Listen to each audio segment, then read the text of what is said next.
Look, our Spartans need to get back on the winning side of things. What do they need to do against this Purdue team? Well, let's find out with our guy, Chase Glasser. Let's go.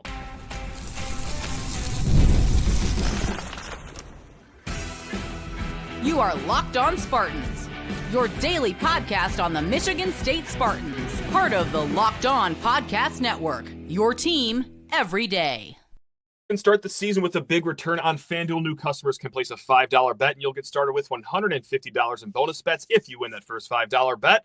Just visit FanDuel.com to get started. Spartan friends, Spartan family, Locked On Spartans listeners, thank you all so much for tuning into Locked On Spartans. It's your team in green and white 5 days a week. Please rate, review, subscribe, comment below how you're feeling about Friday night's games. That's right, Boilers, Spartans.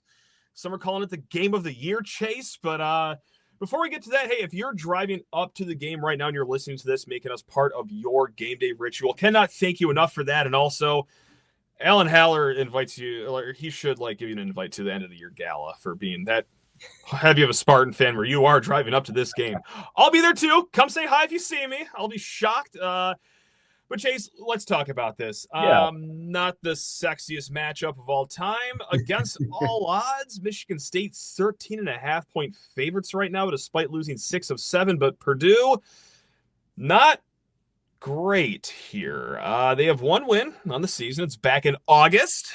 Okay, so they got something to cheer about at the end of the year banquet about. And, well, that's the thing, too. It's like this team is going to be hungry. They have Indiana the following week. This could be their last chance at getting some glory here. You're going to get a hungry Boilers team. But nevertheless, they still have only 2 losses by single digits. All their other losses are by double digits. I will say this, though. They've had a very tough schedule, too, like us. They've played Oregon, Ohio State, and Penn State in 3 of the last 4 games. Chase, without sounding like a coward, without sounding too scarred from the last 7 weeks of Michigan State football, I see the spread. I see a Purdue team that is outright terrible. Mm-hmm. Are you just going to tell me to grow up when I say, I don't think this is going to be a walkover game here? This is going to be a Purdue team that has something to fight for, a Michigan State team that, we've seen little injured, little just not good in the trenches. Talk me off this ledge that I'm on right now. Well, it's not good, Chase. It's not good. Just if you can't put lipstick on the pig, then you don't have to. I'm setting you up for failure right now. Purdue is bad, certainly. Yeah. But I think that talking about Michigan State, there's a couple things that we knew were going to be issues that were not going to improve over the course of this season. Mm-hmm. We knew that pretty much from the jump. We knew that depth was going to be an issue. It is. There's some issues in the secondary with availability. And then we knew that the Lions might be a problem. And the offensive line has been very substandard, and the defensive line has not really been able to get pressure. Mm-hmm. And if you're looking at, how does Purdue stay in this game? It's because those two, the weaknesses on the line can allow a lot of teams that really have no business hanging around to be able to stick in a game. Just because if you can consistently get a team pressure on a quarterback, get teams off schedule, that's going to help you out quite a bit. If you can protect your quarterback and not have your quarterback being harassed and you're able to get through possessions, maybe run the ball a little bit, that's going to help you quite a bit too. So if you're looking for how does Purdue keep it close, that's probably how. There's a lot of mismatching in the back end, and that Michigan State's pretty weak on the lines. But that doesn't mean that I think that's going to happen. Says the guy who said before the season that State could be 8-4, and I thought they were going to beat Michigan. So those were the days, Chase. Oh man, we all had a twinkle in our eye. Things were going great. Now here we are. Well, and be that as it may, I do not think Purdue's going to win. I think that Michigan State should be fine. But if you're looking at how does this stay close, it's your recipe is a lot of pressure on Chiles, maybe some turnovers. Michigan State doesn't get pressure. Purdue's able to hang on to the ball. Sure. Trade possessions. I mean, we've seen that kind of play out before. But I do think that there was some good things to come out of the Illinois game that suggest that maybe that won't be the case. Let's go right into that because I think I know where you're going to go with this. Yeah, we're talking that, you know what, Illinois, the way they run their defense, very similar to Purdue. So let's start there. What Michigan State has to do on offense to get just one game closer to bowl eligibility. I just got a few stats about Purdue's defense. Their pass defense, at least, you know, rushing the passer, isn't that horrible. They have 18 sacks. That's 77th in the nation. That's humming somewhere around the middle at least. And look, that's all that you need to do to disrupt Michigan State's offensive line. But they've also allowed the second most 10-plus yard pass plays in the Big Ten. They've given up 101 of such plays. They've also given up 39 20-plus yard pass plays, most in the conference. Chase, the run defense does not get any better for the Boilermakers. They are giving up 5.21 yards per carry. That is worse in the Big Ten, and they have given up 71 10-plus yard runs. That is second worst, not in the conference, but in all of Power 4 football. For me, what does Michigan State have to do here to win this game on the offensive side of the ball? I think it's easy. I'm just going to go to Aidan Chiles. God gifted you with 2 great legs. We're going to need you to use both of them. They have been putting them out on more designed runs than they have earlier on in the season. Just keep doing that. Yeah. Plain and simple. I like seeing that man run. So that's where I'm at. Where are you at with how Michigan State succeeds against this Boilermaker defense? Yeah, so I think you can look at the Illinois game and get a lot of answers there because Illinois and Purdue are both basically one high defenses, a lot of cover one. Purdue plays a ton of cover one, and they do it without great athletes. And that's even better. There we go. So it's, Michigan State, I thought, had some good answers for that in the pass game. There was a 4th and 4 conversion, I think, on the first drive of the second half. Where Chiles was able to buy some time, kind of backing up, kind of like a Madden drop where you just keep dropping back. Right. Yes. Right. He did one of those, I think, to Montori Foster for a big conversion to keep a drive alive.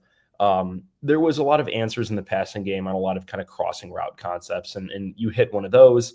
Like you talked about, running through that kind of statistical profile, you can spring a huge play because someone slips a tackle and then you're gone. So I think continuing to see that, and then you mentioned the running with the quarterback. If you remember the play where Chiles fumbled early in the game and it was returned for a touchdown, but then he was down. Of course, yeah. So I actually thought that play was really interesting. It's called it plays off a couple different things that Michigan State does. It's called normally I call it arc. I think some people call it bluff.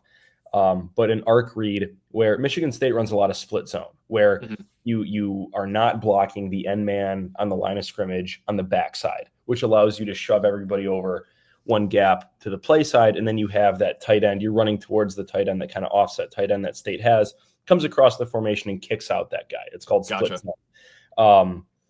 What arc read does is it's kind of like a zone read attached to the backside of that, except the splitter, which is that tight end, does not block the end man. He arcs around him and gets up to the second level. The quarterback reads that, and then you're either handing off to the dive or you're keeping it yourself, and then you have kind of a lead blocker. And that was what that play was. It was arc, and it worked really well. Michigan State got, I think, 6 yards out of it, and that, you know, it's a positive play. And against the cover one team where you don't have a player that's normally devoted directly to the responsibility of stopping the quarterback run, you're waiting for people to come out of their drops and get to the rally to the quarterback. That's super effective. So I'm interested to see more stuff like that, more designed quarterback runs. And Michigan State does a lot of good stuff as far as draws and just regular zone reads and things like that, where you can have an 11-on-11 run game. So interested to see more stuff like that. When I saw the ARC package get pulled out, I was pretty happy about that. Especially coming out of a bye, coming up against a couple teams that play a lot of cover one. I think that's going to be good too. Something that was encouraging, as well as I know progress is not linear, and we've talked a lot about Chiles' trajectory and taking care of the ball and all that, but he did take care of the ball, and he had a pretty good day throwing the ball. Didn't throw I was going to say great, like considering the circumstances of not really having any protection. Right. And I mean, he was under assault. There were I think it was the right tackle Lepo, I think, had a total Olay block on the first drive that kind of killed that drive, and he just got planted. I can't believe Chiles got up after that play, to be honest. Like, that spoke to the strength a couple of of those kid. where it's, Yeah. Yikes, right? So got detonated, Chase. It was that was like the heart drops to your stomach kind of hit. It's like, well, there's his season. Well, right and Chiles has a little bit of the Jaden Daniels thing when he was at LSU, where every time he got hit, it was like a Looney Tunes cartoonish. I am not the first person to make that observation. That is not a unique observation, but there is a little bit of that. You're like, oh my God, is he okay? And he pops back up. So tough kid. Want to see him get taken care of to the extent possible by the offensive line. Prize Picks is the best place to get real money sports action with over 10 million members and billions of dollars in awarded winnings. Prize Picks has made daily fantasy sports accessible to all. You just pick more or less on at least 2 players for a shot to win up 100 times your cash. Run your game all season long on Prize Picks. I said it right, guys. That was not an error, not a typo. You can win up to 100 times your money on Prize Picks with as little as 4 picks. Now, Prize Picks is the only real money daily fantasy platform with an injury insurance policy. If you're like me, you pick a prop every once in a while and your guy's limping off the field at the end of the first quarter, you could use this insurance policy. Your lineup stays in play even if one of your players get injured. And if your player leaves in the first half and doesn't return, Prize Picks keeps your lineup live. How nice is that of Prize Picks? Well, they want to make it even nicer for all you fine folks out there. Download the app today and use code LOCKEDONCollege to get $50 instantly after you play your first $5 lineup. You don't even have to win it. It's $50 instantly. Just download the app today. Use code LOCKEDONCollege to get $50 instantly after you play that first $5 lineup. It's Prize Picks. Run your game. Also, it's game day. You already know it. I'm rocking Home Field, my new, that's right, back-to-back national championship 65-66 shirt. And you already know it, guys. It's buttery soft. It's one of the most comfortable shirts I have. And I say one of because there's a few other shirts, long sleeve t-shirts, sweatshirts that I have that are also comfortable. Well, guess what? They're also made by Home Field. This is the most comfortable clothing you will wear. And with their vintage logos, vintage designs, it'll also be your best looking apparel on game days, at the tailgates, funerals, wherever you're going to be. Rock Home Field apparel. You will be the best looking one wherever you are. Also, we'll make your wallet look good too, because with promo code Spartan24, Spartan24, all one word, that's going to save you 15% off your first order over at homefieldapparel.com. Guys, again, go to homefieldapparel.com. Check out the crew necks, the hoodies, the long sleeve t-shirts, the t-shirts, and again, save that money. Spartan24 for 15% off at homefieldapparel.com. But against a cover one team, it's harder to throw, in my opinion, to throw interceptions. If you do, you have some sort of deep crossing route or a fade, and you're just underthrowing it. They're able to undercut it, or maybe you have that one high player who's not getting back and he comes and robs. But you don't, some of the really confusing zones that people run where you have linebackers dropping underneath routes. And then if something's underthrown by a little bit, it's going to get picked, or you have a secondary player coming down and a linebacker flying back, and you're switching responsibilities. That's how a lot of interceptions get produced, because you're looking at your defense post snap as a quarterback to try to confirm your priors. Where do I think people are going? What do I think the drops are going to be? And then when somebody's pops up where they're not supposed to be, whoops, right? Right. Chiles has had some accuracy issues, and that is something to watch if you just straight up underthrow or overthrow a ball. But apart from that, I don't think that Purdue is going to produce a whole lot of turnovers in the passing game. So, that's something where if you give them the ball on a pick six, or you throw a pick in your own side of the field, and you can help out a struggling team. Hoping that doesn't happen. I don't know what their stats are as far as producing turnovers in the passing game or anything like that. But I just, in my kind of internal heuristic, when I see a team that's one high, but plays a lot of cover one. I normally don't expect them to get a ton of picks unless they have just excellent players at at the cornerback and safety position. So that's kind of how I'm going into it. I think it's harder for a defense like that to kind of naturally produce turnovers. And I like I said, I haven't really looked at Purdue's statistical profile on that, but I'm fairly optimistic that Michigan State should be good in that regard if the ball placement's where it should be. Not a ton of interceptions for Purdue, just 4 on the season is all I'm getting right now, in a quick search. But that takes care of just one side of the ball here. And this is maybe where the conversation's going to go from like, to, okay, well, good God, like how, and again, it's not like we're talking about this world-beating offense here. This is a team that has not won since the calendar read August, but still, you can tell the tone of my voice. I'm very thrilled to be talking about Michigan State's defense right now. Who's starting again? A secondary that could feature me and you playing both safety positions, Chase. I don't know who's taking the field this Friday night, but look, the pass offense, they've allowed 27 sacks on the season. That's the third most in the conference, ahead of Illinois and Michigan State, two teams who just saw play. Hudson Card. Yeah, no, isn't that great? It's just we're all having a great time. Hudson Card, the quarterback for Purdue, no games over 60% completion, and he only has one touchdown thrown since October started. Now, yes, he did miss 2 games due to injury, but we're building an agenda here. Now, the run offense, actually not bad, Chase. They do pound the rock at 4.53 yards a carry. That's average. Okay, and then Devin Mockabee, he's getting 5.7 yards per carry, 6 foot, little over 200 pounds, powerful running back. How does Michigan State stop Purdue on defense? Just play with 13 guys in the field and hope that, look, Not to make Purdue into some animal that they're clearly not, but how could I look at that stat on FS1 last week that we are now 6 games into a sackless streak, the longest since 2005, and be feeling, no matter how bad the other team is, be feeling any sort of confidence about what I'm going to watch on Friday night? Can you just tell I'm really excited about this game? Woo! Go green. Good God. All right. I'm sorry. My mopiness is over. How do they stop it? Like, you just start blitzing 8 all of a sudden every single play. They got to get Rossi finally did start. He finally did start blitzing, Chase. We've been talking about it after 11 straight halves of no sacks. He finally did the second half last game.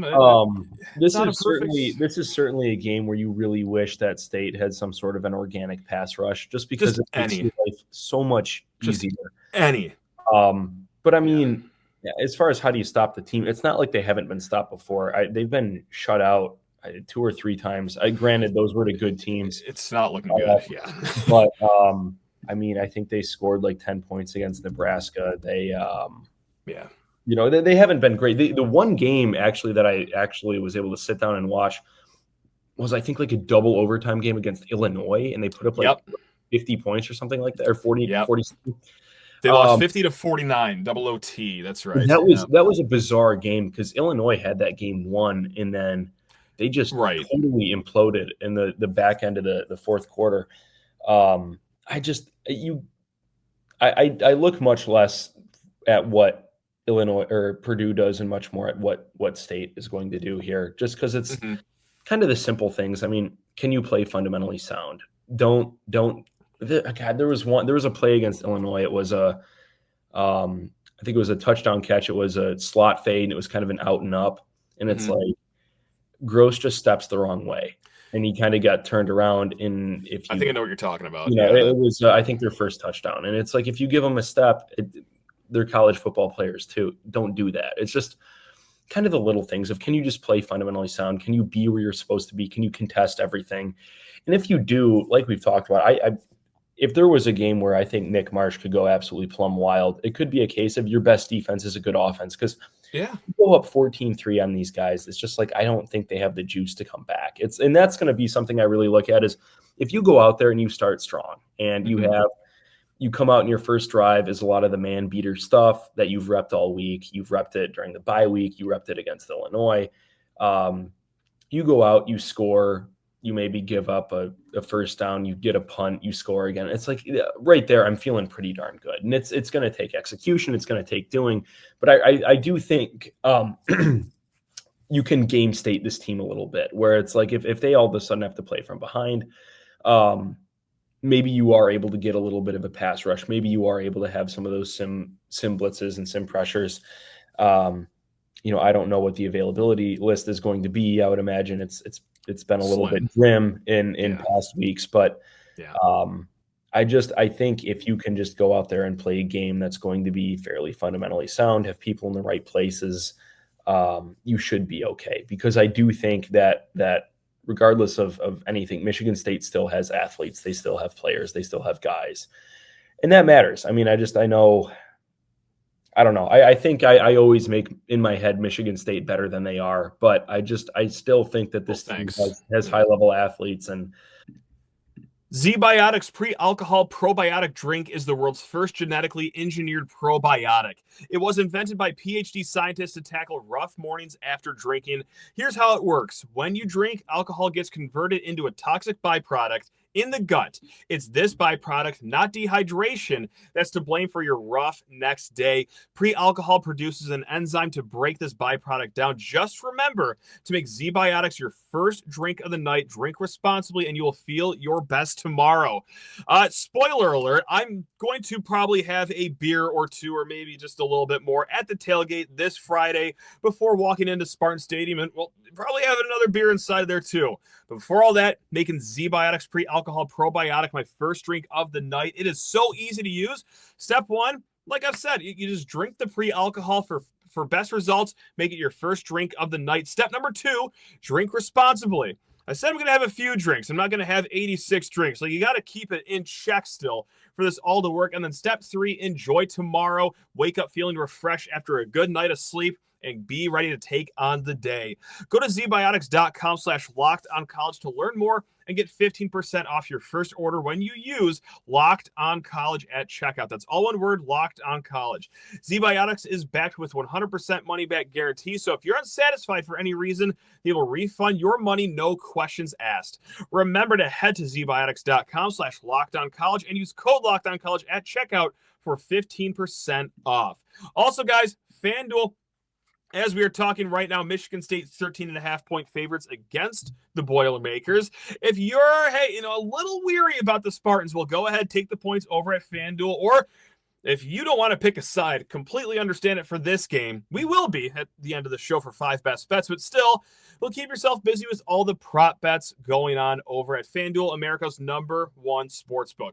Right now, new customers can bet $5 and get $150 in bonus bets if you win. And for NFL season, the FanDuel Sportsbook app gives you everything you need all in one place to place live bets on the NFL. So when you get a hunch in the middle of the game, you can check out the latest stats, view live play-by-play, and so much more on the same page where you place your bets. Just visit FanDuel.com to join today. You will get started with $150 in bonus bets if you win that first $5 bet. That's at FanDuel.com. Never waste a hunch. Make every moment more with FanDuel, official sportsbook partner of the NFL. I think Purdue, I think things could be really bad there. I think Ryan Walters may not be long for that job. I just don't think it's working. I think Ryan Walters was a fine defensive coordinator at Illinois. They had some outstanding players. I mean, Jerzon Newton, sure. I remember he was just awesome at the defensive line spot. And that was one of the... Who was the corner? Why am I blanking? It wasn't Witherspoon. Yeah. It is Witherspoon. Okay. Yeah. He was great. But here's outstanding. The thing. When you have players like that, when you have a 1-tech or a 3-tech that can just demolish an offensive line. Right. Yeah. And you have a corner that's that good, it's like, then you can go play cover one. And I mean, that's some of the, against certain teams. Like if you go back, like in 2016, 2017, Michigan had a really good defense. They played a lot of 1-high stuff because they had really good athletes. Mm-hmm. When you're running like a power spread, that's a good way to defend that. If you're trying to stop Urban Meyer's power spread, when someone goes out there and runs mesh, it doesn't matter how good your corners are if you don't have the defensive line to get home. And I think that you're going to see that from Purdue, where it's like if you can't get home on blitzes and you have people You can't have your corners just running in man for 4 or 5 seconds. You could be the best corner in the world. It's not going to happen. Us State fans know that as well as anyone at this point too. Like right. We've gotten that lesson, right?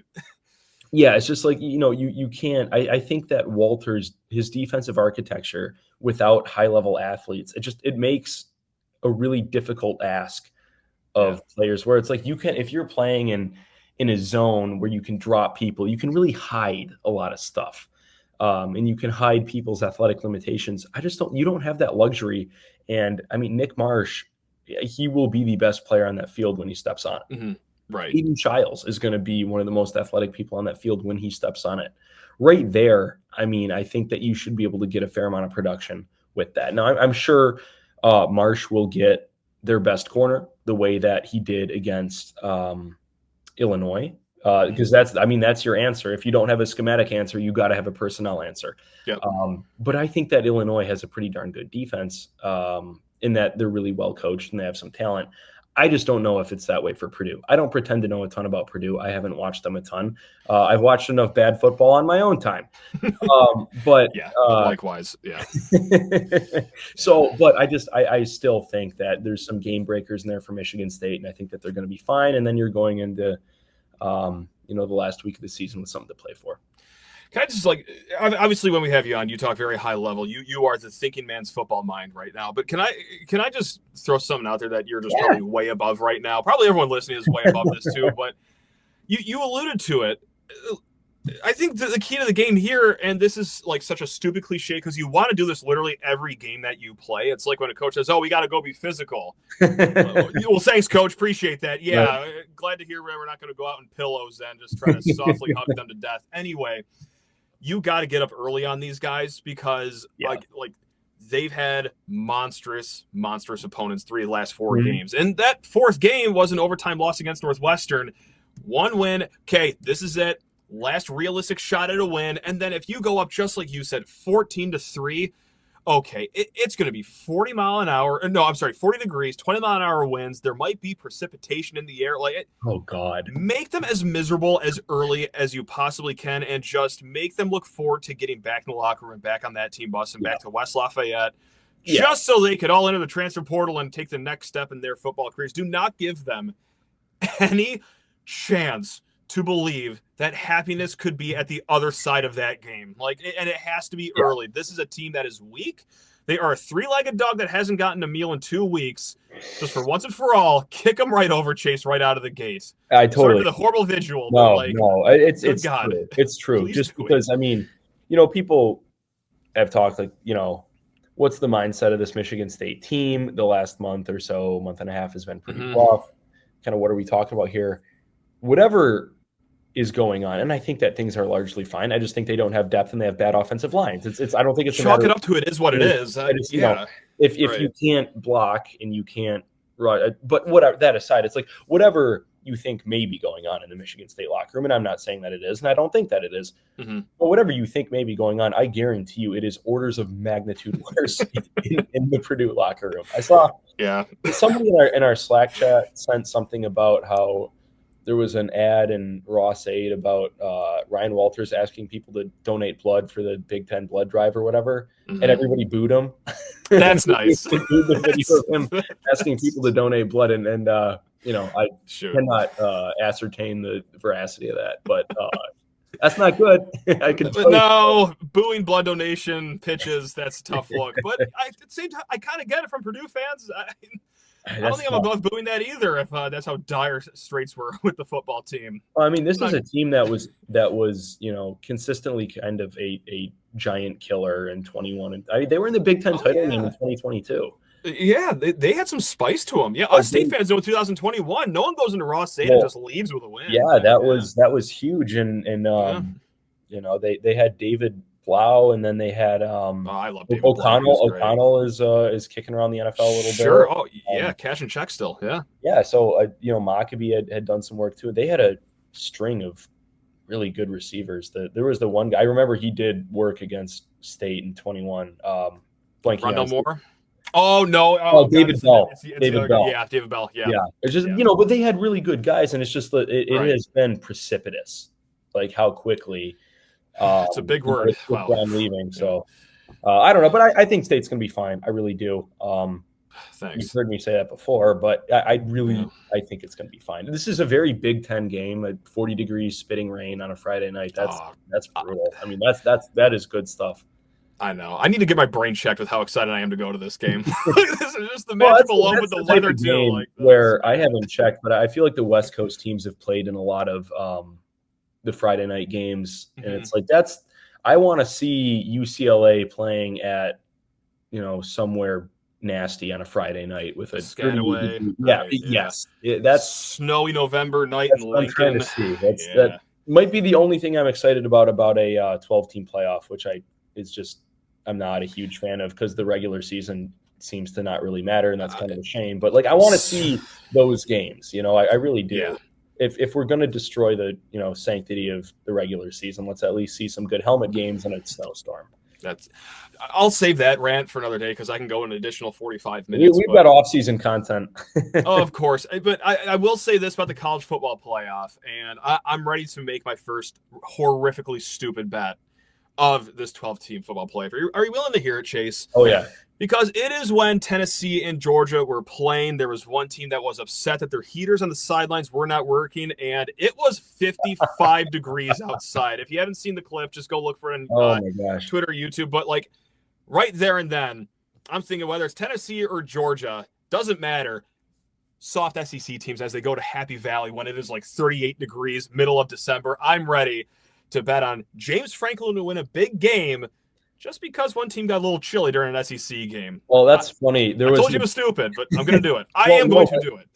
To that end, there was I forget who it was, in August, was it is the mandate of heaven that James Franklin is going to be the first coach to lose a home playoff game in the 12-team playoff. The playoff it is canon. Purely to get Penn State style team. The only people that should be at home playoffs are Ole Miss and Penn State. Because I swear to God, it's designed to get those two teams into the playoff. I love it. Him blowing it against SMU or something would be just glorious. But I don't know. Chef's hand's perfect. Well, stay tuned. I'm excited to lose a lot of money on it. It's going to be a great time. Chase, this has been fantastic. Sorry we couldn't get you in last week. It's just been busy with basketball, football. So I'm sorry to all the listeners and the viewers, too, that robbed them of more Chase Glasser in their lives.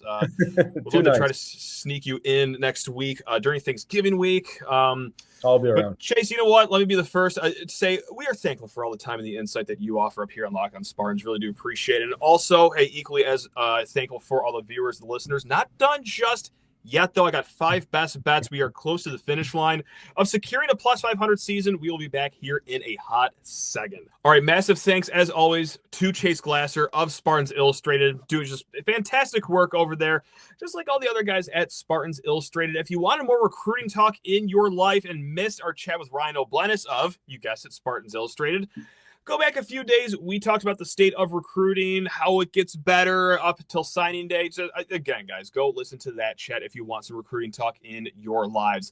Let's get you out the door and into the weekend with 5 best bets. The bad news, we were 2-3 last week. That is 3 out of the last 4 weeks that we are in the red. But, hey, the good news, still positive on the season. We are 34-26 overall.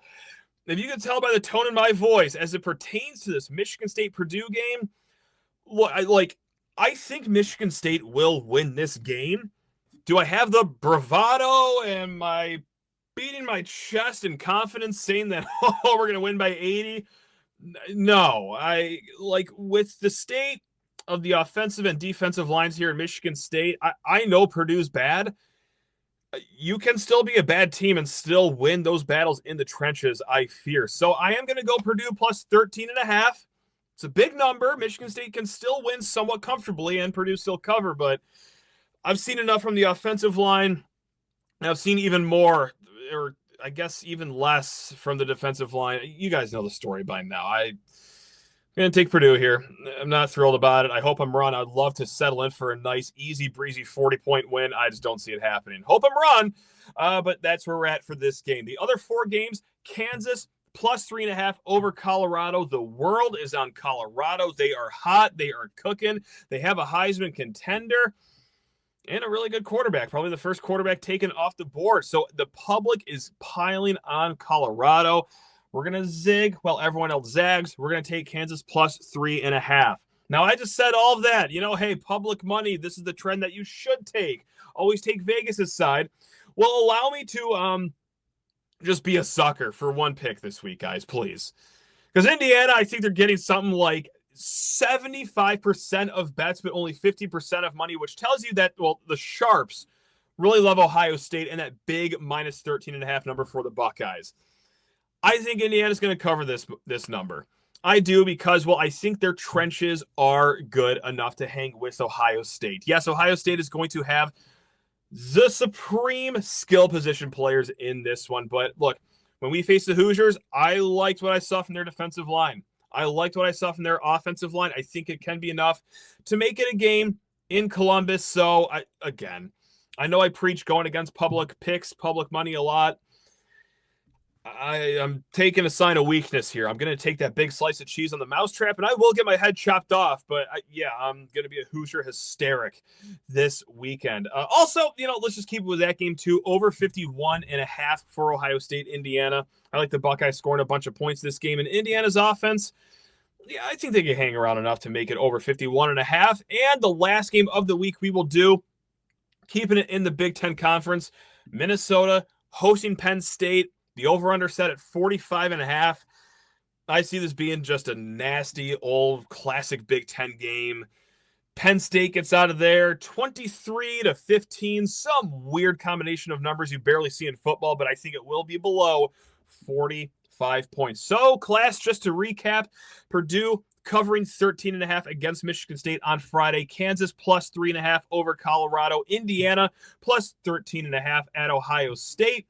Over 51.5 in that Ohio State-Indiana game. And then Minnesota, Penn State, under 45.5. Guys, we will be back. Might not get to the recap show until midday Saturday, just for the heads up. Sorry about that. But, hey, we will be back before the weekend is over. And we'll get you ready for the upcoming Maui Invitational. We actually just recorded this not too long ago.